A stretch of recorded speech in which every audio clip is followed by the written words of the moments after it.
Сегодня мы будем говорить о том, какая ситуация у нас в Кыргызстане. Можно ли это сказать, что у нас уже... Мы работаем в прямом эфире.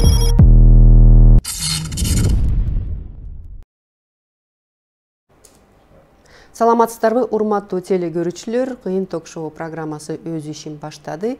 Берүүнү мен Кайыргүл Урумканова жана Замира Кожобаева алып барабыз. Биз ушу кыйын долбоордун алкагында элдин үнүн, элеттин үнүн, региондордун үнүн жеткирүү максатында жана ошондой эле жергиликтүү лидер айымдардын потенциалын жогорулатуу максатында тренинг өткөрүп жүрөбүз. Уже 5 жыл болду. 5 жылдын ичинде аябай көп айымдар ушул студияга келип атат. Бүгүн да ушул студияга Таластан жана Ысык-Көлдөн биздин айымдар келип жатат. Саламатсыздарбы? Биз негизи ушу кыйын долбоордун алкагында аябай көп актуалдуу маселелерди көтөрөбүз. Бүгүн ушу аутизм боюнча маселе көтөрөлү деп чечтик. Анткени акыркы жылдары аутизм менен ооруган, жабыркаган адамдар, балдар өзгөчө аябай көбөйүп атат. Биз менен ушул теманы Айзада Анарбекова, тарбиячы, Таластан бери, Манас районунан бери келип бизге ушу өзүнүн оюн айтып кетмекчи. Жана Элвира Жээнтаева, Айденек балдарды өнүктүрүү борборунун жетекчиси. Саламатсыздарбы? Ушу Ысык-Көлдөн Ананева айылынан келип жатат. Куш келипсиздер. Негизги ушу теманы эмне үчүн биз алып чыккыбыз келди?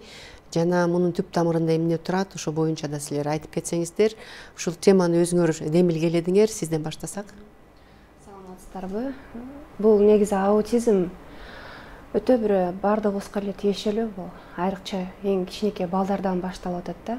В утробе матери, эненин курсагында бунун зыяны биздин чөйрөдө канча деген нерсе зыян алып келип атканы бул бардыгыбызга белгилүү болсо керек. Бирок биздин мамлекетибиз азыркы тапта аутизм менен ооруган балдарга даяр эмес. Маалыматы жок.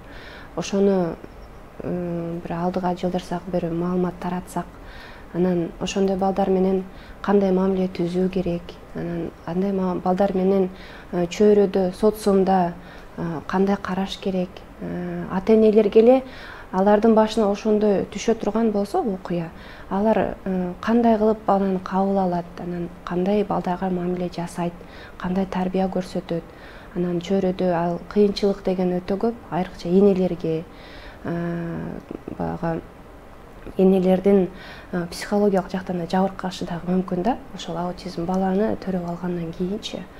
Анан биздин мамлекет ошо колдосо, элибиз колдосо, аутизм бала макул төрөлүптүр, бирок ошону чөйрөгө кошсо деген жакшы бир оюбуз бар да. Бирок ошол менен биргеликте эненин курсагында чогуу жаралган оору болсо дагы аутизм, ошол менен бирге дагы азыркы тапта бул цифровой аутизм деп айтып коебуз, санариптик аутизм. Бул эмнеден келип чыккан? Мисалы, ошол эле гаджеттер, телефон, ноутбук, интернетти көргөндөн, телевизорду көп көргөндөн келип чыгып аткан нерсе да. Бул дагы баланын өсүшүнө, бул айланасынын бардык жагынан тоскоолдугун тийгизет да. Терс таасирин тийгизет. Терс таасирин тийгизгени дагы бул нерсеге биз өзүбүз, энелери, аталары шарт түзүп берип атабыз да, мындай. Өзүбүз эле, өзүбүз күнөөлүү болуп атабыз, күнөөкөр болуп атабыз ушунунча.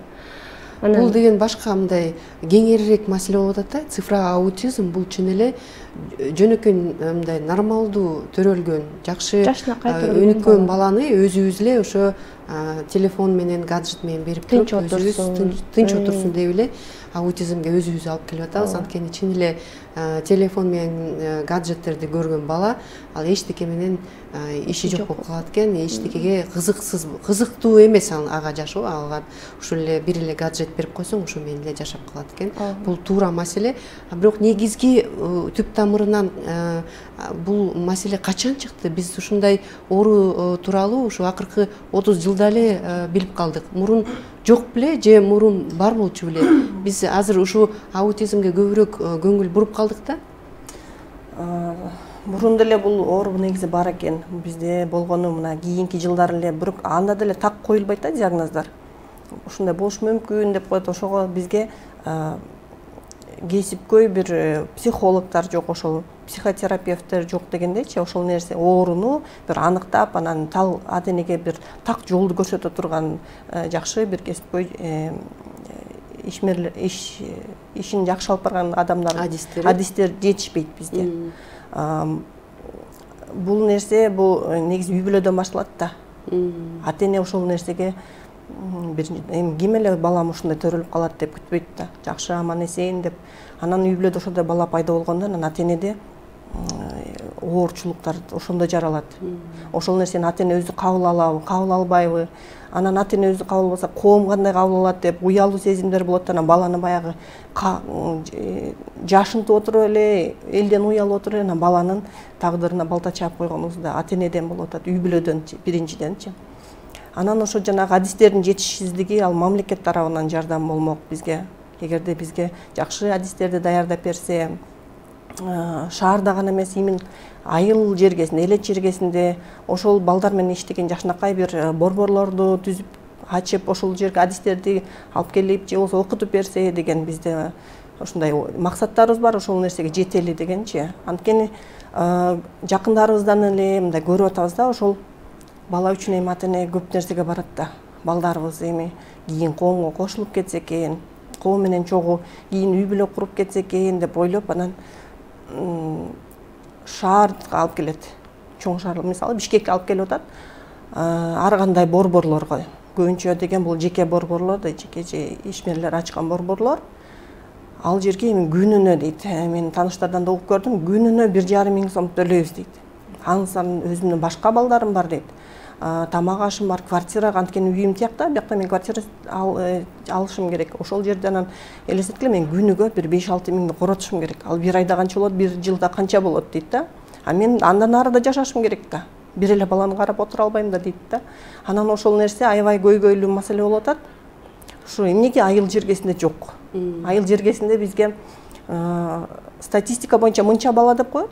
А айылда мисалы диагноз деп, ой, менин балам жакшы эле жүрөт деп уялып, же болбосо өзү диагноз кое албай жүргөн ата-энелер бар да. Кеткен бардыгы жана сиз айтып кеттиңиз, бизде ушул аутизмди жакшы билген адистердин жоктугу, жетишсиздиги болсо да акыркы убактарда бир аз окутулуп, улам чет өлкөдөн тажрыйба алмашып келип, балким көбөйүп калды, бирок аз санда. Анткени эми аз жакынкы убактан бери эле ошол FCM деп коет, бизде аутизм деген диагноз коюла баштады да. Мисалы үчүн баланын эненин курсагында жаткан кезде түйүлүк учурунда жабыркаган, ошонун улам аутизм деп айткан, бул дагы туура эмес. Бул так вердикт эмес да. Бул бир божомол. Андан кийин анткени бала төрөлгөндө башка балдардан эч кандай айырмасы болбойт. Жанагы Даун синдрому сыяктуу балдар билинип атпайбы? Ал аутист балдар эч кандай айырмасы жок. Физикалык жактан кадимки балдардан эч айырмасы жок. Жетилет. Мисалы 9-10 айында басат, убагында тамагын өзү жейт, өзүн өзү камсыздайт, өзүн өзү тейлейт, мисалы горшокко отурат дегендейчи, ошонун баарын жакшы өздөштүрөт. Тескерисинче айрым бир өзүнүн теңтуштарына караганда ал ыкчамыраак, эртерээк жетилип өнүгөт, мисалы үчүнчү. Ошон үчүн билбейсиң кайсыл учурда бала эмне болуп ушул ооруга чалдыкты, же болбосо эмне болуп баланы сен ушул аутизмге алдырып ийдиң. Мисалы үчүн анткени кечээки эле күлүп жайнап бир жакшынакай ойноп сүйлөп жүргөн эле бала бир күн эле өзүнүн дүйнөсүнө өзү кирип эле атына дагы реакция жасабайт, чакырсаң ошол учурда башка балдар менен ойнобойт, кечээки эле ойноп аткан курчактардын баарына карабай калат дегендей, анын эрмеги бир сүрөт тарткан, же болбосо бир кагазды майдалап жыртып отура берген, же бир түйүнчөктү кечке байлай берген, же чече берген, же болбосо кечке телефон же телевизор болуп калган бир адамга айланып калып атат да балага. Анан кийин мисалы үчүн BBC-нин да изилдөөсү бар, 2010-жылдардын тегерегинде ушундай бир эксперимент жүргүзүлүп, 3 өлкөлөргө кайсы бир ооруларга эмдөөлөрдүн вакциналары жиберилген. Ошондон кийин аутизмдин жайылышына бир шарт жайылып кеткен деген божомолдор бар. Бизде Кыргызстанда деле ошентип балдасынын ошол аутизмге чалдыгып калышын, аутизмден жабыркашын ошол 2 жашындагы же 1 жашындагы же жаңы төрөлгөндөгү эмдөөлөрүнөн көрүп жүргөн ата энелер да жок эмес. Анткени дагы деле келип ошол оору эмнеден чыкты, бул оору айыгабы деген суроого жооп жоктугу бүгүнкү күндө Кыргызстанда эле эмес, дүйнө жүзүндө жок. Дүйнө жүзүндөгү окумуштуулар аутизм айыкпайт. Бул силер менен биз сыяктуу эле адамдар, бирок өзгөчө адамдар дегенге жетип, бүгүнкү күнү биз аларды майып деп айта албайбыз. Биз аларды өзгөчө адамдар деп айтышыбыз керек деп, мисалы үчүн журналист катары бизге деле үйрөтүшөт. Бирок Кыргызстанда аутист адамдар, аутизм менен жабыркагандар майып адамдардын катарында жөлөк боло алышат, ошолор алган жеңилдиктерди алышат. Ошон үчүн биз аутизмге жабыркаган адамдардын бардыгын майыптыгы бар адамдардын катарына кошуп келатабыз да. Дагы деле болсо ошол өксүк. Мына коом даяр эмес. Мен ачык эле айта алам. Мисалы үчүн бүгүнкү күнү аутист балдар үчүн өзүнчө мамлекеттин колуна алган бир дагы бала бакча, мектеп жок. Психикасы жабыркаган балдар үчүн Бишкекте 3 мектеп бар. Ошол 3 мектепте аутизмден жабыркаган балдарды дагы албайт оңой менен. Ошол балдардын такылдап сүйлөп, окуп, эсептерди шыкылдатып чыгарып атканын көрсөтүп, далилдеп берген ата энеси комиссиядан комиссияга өтүп жүрүп араң киргизе аласың. Бала бакчага да так ошондой эле система албайт оңой менен. Бирок ошол учурда мен айтып кетейин убактан пайдаланып, аутизмден жабыркаган балдардын үстүнөн акча жасаган ишкер деп айтса болот, аларды мен мугалим деп айта албайм. Ишкерлерибиз да бар. Жеке мектеп, жеке бала бакча, күнүнө 1,5 миң сомдон. Мени башка аутист ата энелердин балдардын ата энелери кандай кабыл алат билбейм, бирок мен өзүм ошол аутист баланын апасы катары ошондой жеке мектептен пайда көргөн жокмун. Мен ал жерде балам дээрлик 1,5 жылдан ашык жүрдү. Оңой акча эмес, кетет. Сирттеги жаныбарларды үйрөткөн сыяктуу эле бир эмелерге гана үйрөтүлүп чыкканы болбосо, эми ал кезде кичинекей болчу, чындыгында биз жаңы эле билген мезгилде. Андан кийин мен ушул бирөөгө жалдырап суранып жүрүп, бирөө менен мыйзамды коюп айтышып жүрүп, мамлекеттик атайын ошондой аң сезими артта калган балдар үчүн деп ачылган бала бакчага бергенде балам кадимкидей жылыш болду. Анткени ал жерде ошол группадагы 20 баланын 12си соо балдар болчу. Анткени арзан, группада бала аз, тамак ашы жакшы, ата энелер өздөрүнүн балдарын ошол бала бакчага оорукчан бала деп сыпаттап туруп киргизгенге кызыктар. Мен ошол ата энелерге бир чети түшүнбөйм. Бир чети ата эне катары акчасын аябайт, кенен балага шарт болсун дейт деген түшүнүшкө аракет кыласың. Бирок ошол балдар соо балдар. Менин баламдын алар менен кошо ойноп, кошо сүйлөп, тили чыкканына, ырдап бийлегенге, башка балдар менен аралаша баштаганына кандай бир деңгээлде шарт түздү да.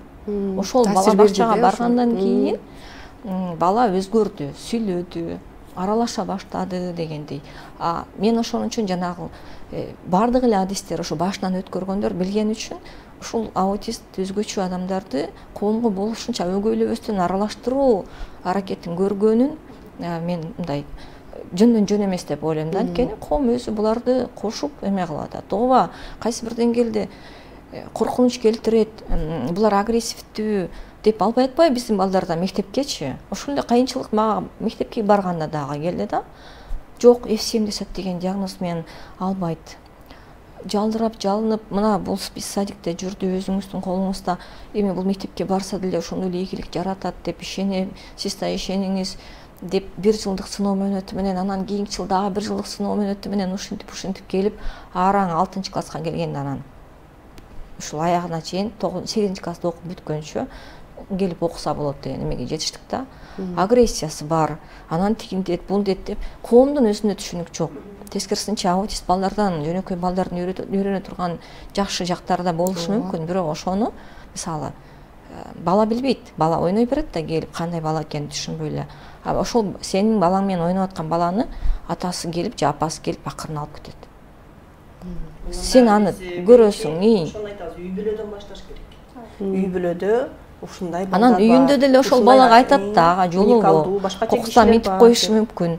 Ал деген башкача, өзгөчө адам, өзгөчө кыз же өзгөчө бала дейт. Ал сени согуп салышы мүмкүн, же тиштеп салышы мүмкүн деп коркутуп коюшат. Анан ал ошону ойноп аткан ошол нерсени күтүп анан кача баштайт да бала дагы. Айтып кетсеңиздер, мына сиз айтып атпайсызбы, көбүнчө ата-энеси билсе, билмексем болуп коет, бирок билбегендер да бар депчи. Ошо аутизмди кандай билсе болот? Эмне үчүн, кандай сен балаң жабыркап атат? Эң биринчи эле мындай биринчи эле көрүнө турган белгилери бул көбүнчөсү атынан чакырса мындай укмаксан болуп укпайт дейт да, сенин атыңды чакырса. Анан ата-энеси ойлойт, бул кулак укпайт го, менин балам кулак укпайт го деп анан кулагын текшере баштайт да. Андан кийин телевизорду караса, 1 сааттап бир точканы карап, телевизорду карап отура берет дейт. Көбүнчөсү ошо горшокко суранбайт дейт. Мындай эле ошо чоң эле болуп калган баласы памперс кийип жашөт, мисалы үчүн билбейт, ал барганды билбейт, сурана айта албайт. Же болбосо бир предметти алып берчи десе, мынтип көрсөтөт, же болбосо колуңан жетилип барып ошону карматат. Ушул эң негизги белгилер, ушундан байкасак болот экен. Мисалы үчүн тескерисинче ошол алардын көрсөтүү эмеси өрчүгөн эмес да, бул мына колу менен көрсөтө албайт. Сенин колуңду кошо жетелеп барып, анан ошол буюмга тийгизип, менин баягы балким менин кызымдын аутизми башкачараак түрлөрү болушу мүмкүн. Ооба, атына реакция кылбайт. Анткени биринчи эле адистер ошондон шек санашканда, бул атына реакция кылбагандан кийин, демек ошо аутизм окшобойт депчи. Ошол жактары бар. Бирок мен жана айттым, өзүн өзү кадимкидей тейлейт. Башка өзүнүн тең туш кичинекей балдарга караганда горшокко эрте отуруп, баарын өзү мынтип тың болгон да. Түрлөр бар, турбайбы? Ооба, ал жагынан дагы бар да, жеңил оор түрү бар. Мисалы үчүн эмнеден улам ушундай болуп калышы мүмкүн? Внутриутробный деп сиз башында баштабадыңызбы? Бирок бул балким кислород, мындай боюнда болуп жүргөндө кислород жетишпегендиктенби? Так маалымат жок дейт. Же энеси атасынан ур токмок алынганданбы? Балким ошо боюнда болуп жүргөндө стресс болгонбу? Же кордук көргөнбү? Же бул генетическийби, жанагы генетика менен бериле турган оорубу? Эмнеден улам? Так маалымат жок экен. Мисалы үчүн бир баласы ошондой турса, экинчи баласы жакшынакай эле төрөлүшү мүмкүн дейт. Же болбосо баары жакшы болуп келип эле 11-чи баласы мисалы үчүн да, ошондой болуп калышы мүмкүн. Мисалы үчүн мен 2015-жылы ушул боюнча атайын фильм тартып, бир аз иликтөө жүргүзгөм да, анан ошондо ооба, ошондо цивилизациянын оорусу деп айтылат экен, бул батыш өлкөлөрүндө. Анткени алар деле ошол кийин бул тефлон менен капталган көмөчтандар, казандар чыгарып аткан мезгилдерде иш кылса, мунун баары эле жана химия. Мен ошентип өзүмчө жыйынтык чыгарып калдым. Биз азыр эмне жейбиз, жеген тамагыбыз эмне экенин билбейбиз. Жана микротолкундуу мештин зыянын айтып эле келе атышат, бирок болбой эле биз ошого тамак жылытып өзүбүз жейбиз. Кош боюбузда бар кезде пайдаланганбыз. Үйдө пайдаланбасак, жумуштагы кеңседе же болбосо көчөдөн тамактанганда ал даяр очоктон куюп бербейт да, жылтып бериши мүмкүн.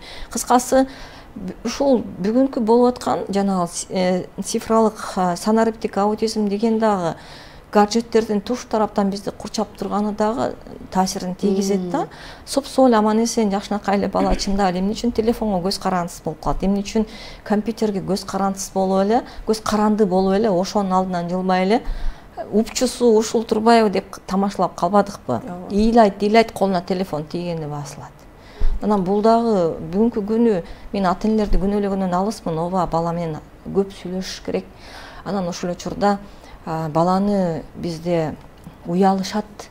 Ушундай балам деп айткандан үйдөн чыгарбайт, мектептерге бербейт, андайларды көрүп жүрөбүз.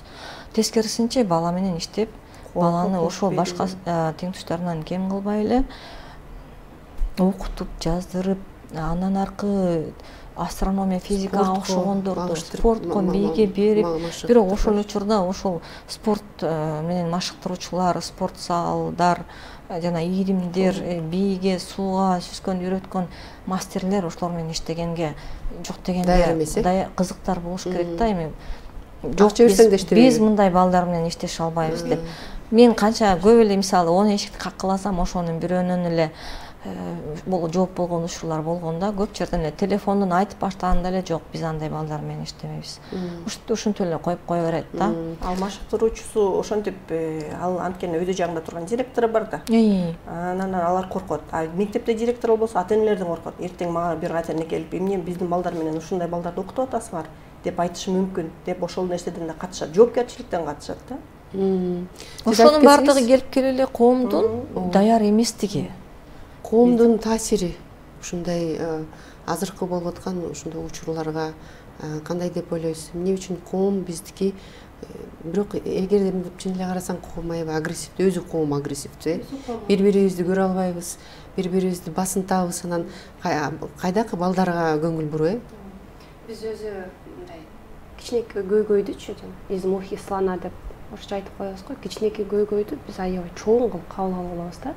Ошондой эле бул аутизм, ооба, бул өтө оор, кыйын, психологиялык жактан да, чөйрө жактан дагы өтө адамга терс таасирин тийгизет психологиялык жактанчы.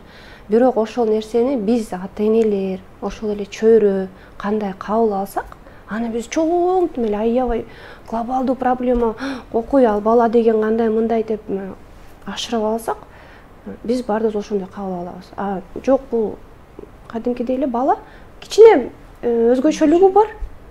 Анда не турган эч нерсе жок. Ойной берсин, мейли ооба уруп коюшу мүмкүн, мейли ачууланып, агрессив көрсөтөт. Сен ошол маалда жанына эме кылбай эле кой, ал агрессивный болот, анан токтолуп калат кичинеден кийин. Ошол эле ойноп атканда, ал бир оюнчук менен мынтип ойноп отурушу мүмкүн, сен аны талашпай эле кой. Болду. Ал өзү ойнойт, тажаганда башка нерсеге кетип калат. Же бир эле оюнчук менен ойноп отура бериши мүмкүн да, ыктымал да алчы. Анан бала мисалы аутизм менен ооруган бала дагы ызы чууну кээде жактырбайт. Анан мындай бир ситуация өзүмдүн ошо айыл жерге бала бакчада иштегендимен ушундай бир ситуация менен кабылган учурларыбыз да болгон. Мисалы бала биз жана айтып атпайбызбы, эненин курсагынан жана телефон, гаджеттерин баягы жаныбызда чөнтөккө салып жүрүп атпайбызбы? Ошол да болсо балага зыянын тийгизип атат да. Ошол эле телефондор эртеси күнү төрөлгөндөн кийин биз эптеп тынч отурсун деген оюбуз менен берип коебуз. Бирок балага 20 мүнөттөн ашык телефон, компьютерди көргөнгө тыюу салынган. Болбойт. Ал психологиялык жактан жана развитие өнүгүү жагынан көптөгөн зыяндуу нерселер бар да. Бирок биз ата-энелер аны кылбайбыз. Өзүбүздүн тынчыбызга, өзүбүздүн ыңгайыбызга карап, бала Кудай жалгасын, тынч отурса эле деп берип коебуз да. Ошонун аркасында биз ошол ооруну алып келип атабыз. Бирок ошол оору менен кайра кантип алып чыга күрөшө алабыз, билбейбиз. Анан жакшы жагындай бала бакчалар бар, түшүнөт ситуацияларын. Бизге инклюзив балдар деген бар да. Аутизм балдар инклюзив балдар. Алар инвалид эмес. Они могут находиться биздин чөйрөдө боло алат. Болгонго шарт түзүп берсек болот. Бирок эме да, мисалы, ошол эле тарбиячы, ошол эле мектеп директору болобу, ошол эле мугалим болобу, биз жоопкерчиликтен коркобуз. Бирок өтө кыйын нерсе бул. Бала мисалы ушундай бир учурлар болуп калат. Мне мешают, анан кийин аутисттерди мен өзүмдүн практикамды көргөм, мынтип колун айландыра берет. Же мындай болуп эмете беришет. Анан ызы чууну жаман көрөт. Бирөө только пластилин менен ойношу мүмкүн. Бирөө только башка конструктор менен ойношу мүмкүн да. Анан ошол ыгын таап алсаң эле баланын, таап алыш керек. Бирок азыр карап турсаң, силерди угуп турсам, баардыгы көбүнчөсү ушу ата-энеден ата-эне эгерде убагында көңүл буруп, убагында сизге окшоп баласына жардам берсе, бул аябай жакшы натыйжага алып келиши мүмкүн экен да. Анткени чын эле ушу сиз айтып атпайсызбы, аутизм бул мындай майыптык эмес. Майыптык эмес, Аутизм бул мындай оору эмес, жугуштуу оору да эмес. Бул чын эле ошо өзгөчө төрөлгөн балдар. Аларга бир эле түрткү берип койсоң, бир эле күч кубат берип койсоң, алар да ушул Кыргызстан өнүгүүсүнө жардам берет, бирок башкача, өзүнүн колунан келгенче. Израилде аутисттерди чалгын кызматына жанагы техника менен иштеген жагы бар го, ошол жагына колдонушат, иштетишет деп мен өзүм окугамда, анан ошого мен ынанам. Анткени буларда кандайдыр бир деңгээлде чындап эле ошол жака эмне үчүн телефонго жакын, эмне үчүн ошол гаджеттерге жакын булар. Демек кайсы бир деңгээлде чындап эле булардын ошончолук мүмкүнчүлүктөрү, эмнелер ышыктары бар да. Ышыктары бар. Булар биз укпаган кайсы бир үндөрдү угушу мүмкүн. Мисалы үчүн менин кызымдын мектебинде бир кыз бар болчу, ал бүтүп кетти мектепте. Дайыма аябай массивный жанагы учакка отурганда берет го, кулакчын кийип жүрөт. Анткени ал ушул жанынан бирөө мындай эле шыбыртты дагы аябай катуу келет кулагыначы. Ушундай өзгөчө адамдар да булар. Булар өзгөчө адамдар. Мисалы үчүн менин телефонума кандай гана мындай сыр белгип койбойн андроидке. Менин кызым ошону бузуп алат, мен таң калам. Түрлөрүн коюп көргөм. Мындай чип сүрөттү мындай карайт телефонду. Ошондон десем цифра коюп көрдүм. Качан, кайсы убакта ал менден ошону көрүп калып, көрүү эстөөсү аябай курч. Мисалы үчүн ушундай адамдардын кимдир бирөөсүнүкү жанагындай ашыкча мүмкүнчүлүктөрү биз биз ошону башка адамдардан да өзгөчөлүк турбайбы? Аларда кыйын турбайбы мындай карап турсаң деле?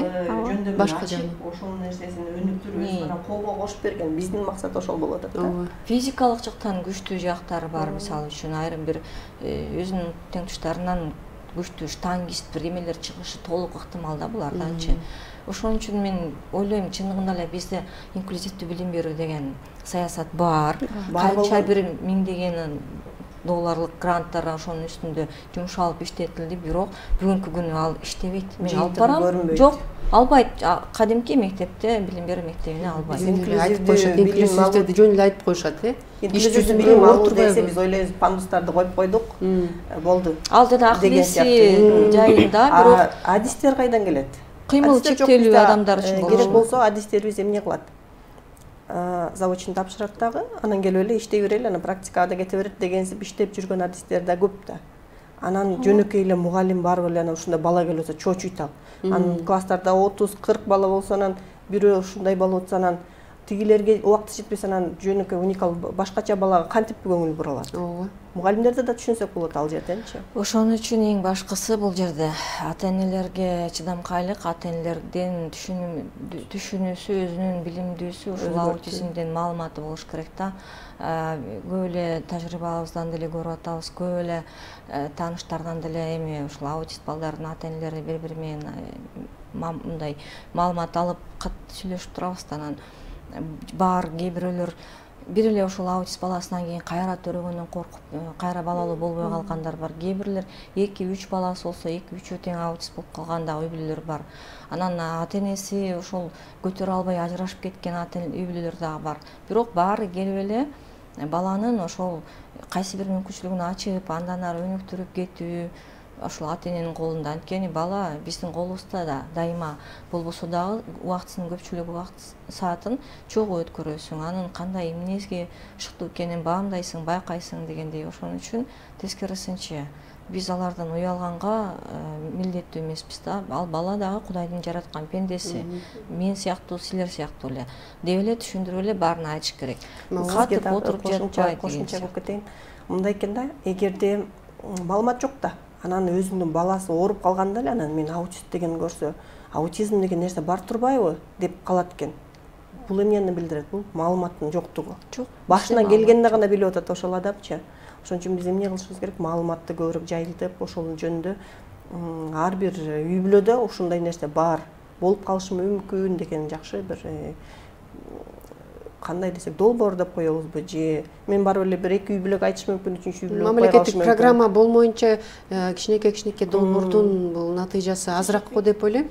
Ошон үчүн чоң мамлекеттик программа, инклюзивдүү билим берүү жана инклюзивдүү жардам берүү деген бир чоң программага чын эле сырткы донорлор деле мамлекетке жардам бергенге бул көзүмдө эле жетип турат. Анткени дүйнө жүзү боюнча бул аутизм менен жабыркагандар аябай көбөйүп атат. Бизде деле азыр көбөйүп атат. Акыркы болжолдуу статистика боюнча аутизм 37 миңден ашты. Кыргызстанда майыптыгы бар 18 жашка чейинки балдар.